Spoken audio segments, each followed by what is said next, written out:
about any of the collaborators or partnerships that you have with either other community organizations or businesses here in the Detroit area that have worked with the school and maybe done any specialized trainings with the girls? Well, we for many years until this last year have had an extern program. So every student who graduated from here had to go out and work in the area of their interest for a quarter. It was unpaid work. It was to just get a sense of whether or not that's what they really wanted to do. We had a young woman who thought she wanted to be a nurse anesthetist, and so went to work in a hospital and got to scrub in surgery. And the very first surgery she scrubbed into, when they made the first incision, she passed out. She has since changed her mind and is a paralegal. So that, there's that reason, but it's also because I think many kids don't have a real sense of what jobs are like. And we have a number of kids who say they want to be attorneys, and that's fine if you like to write and you like to read and you like to do research. But if you don't like doing that, that just Perry Mason, Law and Order model just is not really, there's a lot of work that goes before you get to court. Right now we have just a glut of kids who want to be crime scene investigators from CSI. But I also knew that in the 50s there were a bunch of people, or 60s, there were a bunch of people who wanted to do underwater stuff because Sea Hunt was on TV. So, you only aspire to the jobs you know about. And what we hope we're doing is laying foundation so that our kids are starting to aspire to jobs that don't exist. What about the creative arts? Are they not only emphasized, but are there ways that the young women are able to channel some of their expression through dance, music, poetry, other craftsmanship? Well, we have an art program, so we have a drawing and painting class, a ceramics class, and an art exploration class, so they get to do 2- and 3-dimensional visual art. And we have a dance class. We had our final exam for the dance class yesterday, which is always a performance. We have a performing arts class, same final exam. So they perform, their final exam is to either perform or dance from the audience of the whole school. And many of the English language arts classes incorporate poetry. So yes, having been an art teacher, is pretty important to me to always have art. I'm sorry. Have you had other professional, either artists or people from the business world come and visit or do any kind of clinics or Well, we programs? we have an ongoing relationship with the Detroit Medical Center, and they staff our clinic with residents, pediatric residents. We have a relationship with the University of Detroit Mercy, so their student nurses do their community health rotation here. Legal Aid and Defender's Office provides us with a paralegal for years. Who else do we partner with? Do you have any foundations or others that give either? Well, we've lately been talking to the Kellogg Foundation, so there may be an opportunity to do, because they have a good food initiative and a healthy start initiative. So it just works with what we do. We have babies and we have healthy food, so hopefully we'll be able to do. My goal is to, long-term goal, though I don't know how long I'll be doing it, but is to keep the children of my girls until they reach at least the 3rd grade, if not 5th grade. That's excellent. So we'd have them from birth to 5th grade. That's great.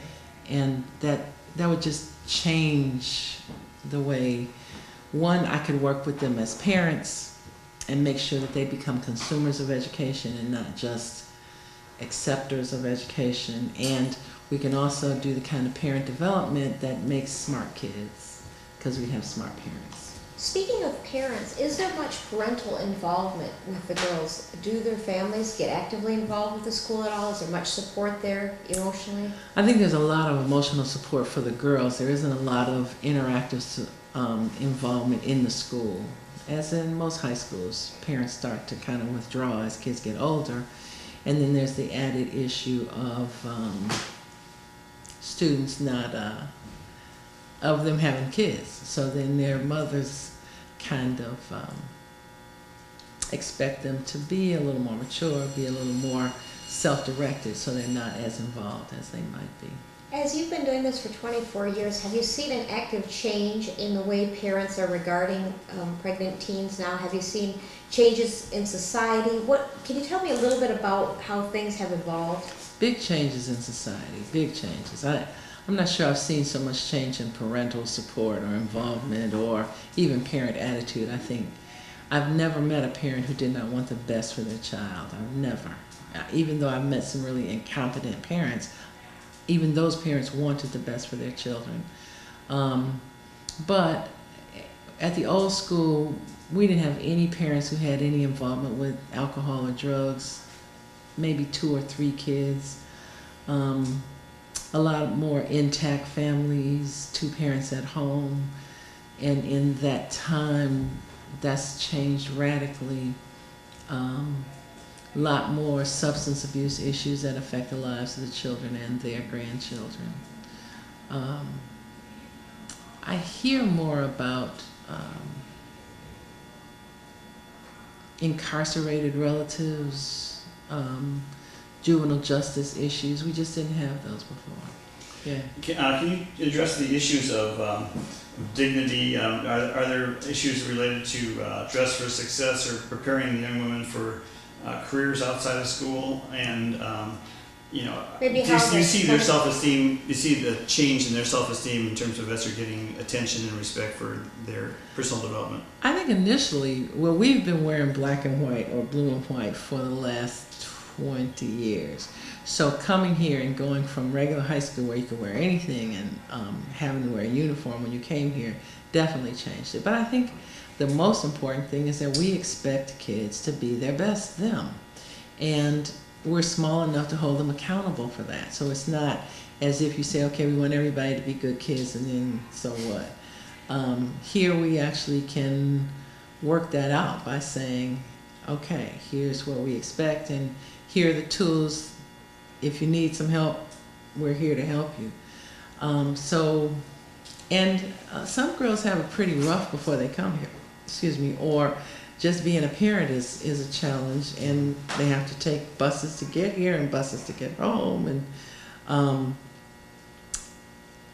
once you decide you're going to be a mother and that you're going to have a baby, then you start to look at yourself differently. You hold yourself to a different standard because you're going to be somebody's mother.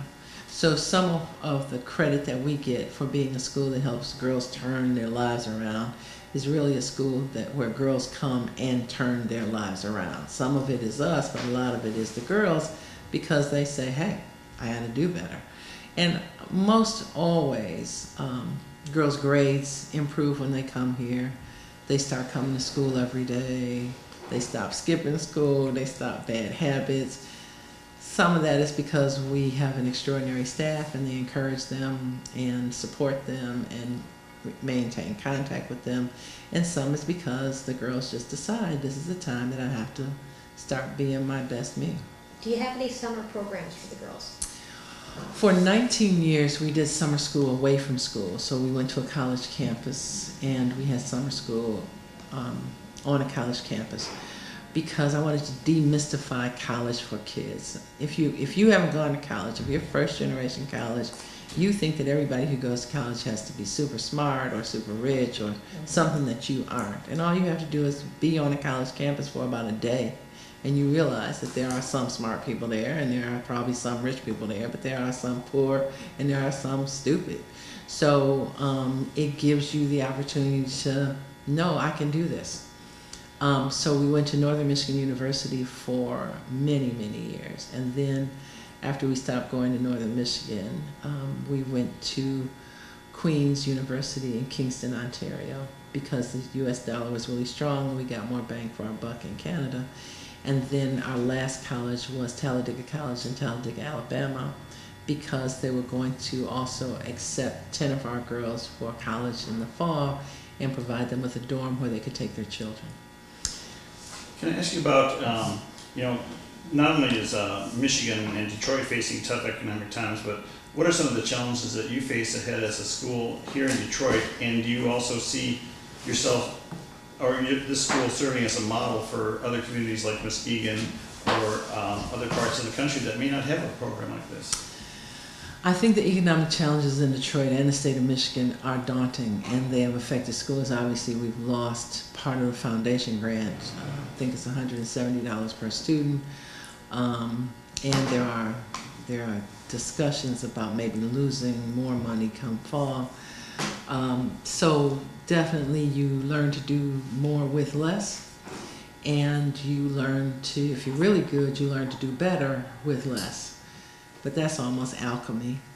Then, do I think we are a model for, yeah, I think we're a model for the United States.